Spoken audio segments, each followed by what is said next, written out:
ও, আপনার যে আলাদা সংসার, আলাদা টাকা আছে, এ তো আমার জানা ছিল না। আমি তো জানি সংসারও আমার, টাকাও আমার। শ্রী শ্রী রাম ঠাকুরের কথা। জয়রাম, জয়রাম। শ্রীযুক্ত অখিল রায় তার বাড়িতে ঠাকুর কিছুদিন অবস্থানকালে একদিন ঠাকুরমশাই অখিলবাবুর বালক পুত্রকে যোগেশবাবুর গৃহে পাঠাইলেন 30টি টাকা চাহিয়া আনিতে। বালক ঠাকুরের আদেশ পাইয়া তৎক্ষণাৎ ছুটিয়া গেল যোগেশবাবুর বাড়ির দিকে। বালকটি চলিয়া গেলে অখিলবাবু ঠাকুরমশাইকে বললেন, যোগেশবাবু টাকা দেবেন না। বালক যদি পথে টাকা হারাইয়া ফেলে কিংবা খরচ করিয়া ফেলে, এই আশঙ্কায় যোগেশবাবু টাকা কখনোই দেবেন না। অখিলবাবুর অনুমান সত্য হইল। যোগেশবাবু বিবেচনা করিয়া এবং সত্যি ঠাকুর মহাশয়ের টাকার প্রয়োজন আছে কিনা এইসব না জানিয়া বালকের হাতে অতগুলো টাকা দেওয়া সমীচীন মনে করলেন না। ওই সময় 30 টাকার মূল্য এখনকার তুলনায় অনেক ছিল। যোগেশবাবু বালককে বলিয়া দিলেন, বিকেলবেলা ঠাকুর দর্শনে গেলে তিনি ঠাকুরমশাইকে টাকা দিয়ে আসবেন।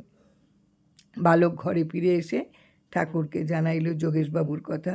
বিকেলবেলা যোগেশবাবু ঠাকুর দর্শনে আসিয়া জানিলেন প্রকৃতই ঠাকুর মহাশয় বালকটিকে টাকা আনতে তার নিকট পাঠিয়েছিলেন।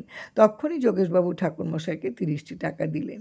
পরের দিন ঠাকুরমশাই 10 টাকা কাশিধামে এক বৃদ্ধার ঠিকানায় অখিলবাবুকে মানি অর্ডার করিয়া পাঠাইয়া দিতে বললেন।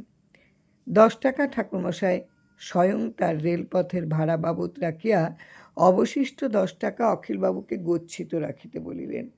অখিলবাবু ঠাকুর প্রদত্ত টাকা গচ্ছিত রাখার অনিচ্ছা প্রকাশ করিয়া বলিলেন, আর্থিকভাবে সচ্ছলতা আমার নাই, অভাবের সংসার।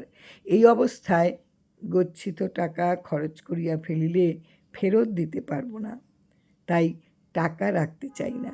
অখিলবাবুর কথা শুনে ঠাকুরমশাই বিস্ময় প্রকাশ এবং পূর্বক গম্ভীর হইয়া কইলেন, ও, আপনার যে আলাদা সংসার, আলাদা টাকা আছে, এ তো আমার জানা ছিল না। আমি তো জানি সংসারও আমার, টাকাও আমার। শ্রী ঠাকুর মহাশয়ের কথা শুনিয়া অখিলবাবু নিজেকে আর সংবরণ করিয়া রাখিতে পারিলেন না। এত প্রেম, এত ভালোবাসা, পরম দয়াল করুণার সাগর শ্রী রাম ঠাকুর ছাড়া আর কে দিতে পারে? ইত্যাদি ভাবতে ভাবতে অখিলবাবু ঠাকুর মহাশয়ের শ্রীপদে লুটাইয়া পড়িয়া উচ্চস্বরে কাঁদিতে লাগিলেন। ঠাকুরমশাই তার পিঠে হাত বুলাইয়া দিতে দিতে বলিলেন, আমি তো আপনাকে ঘরে ঢুকতেই চাই, আপনারা ঢুকতে দেন কই? জয়রাম, জয়রাম। সদানন্দ চক্রবর্তীর লেখা ছন্নাবতার শ্রী শ্রী রাম ঠাকুর থেকে আজকের নিবেদন, পৃষ্ঠা 186।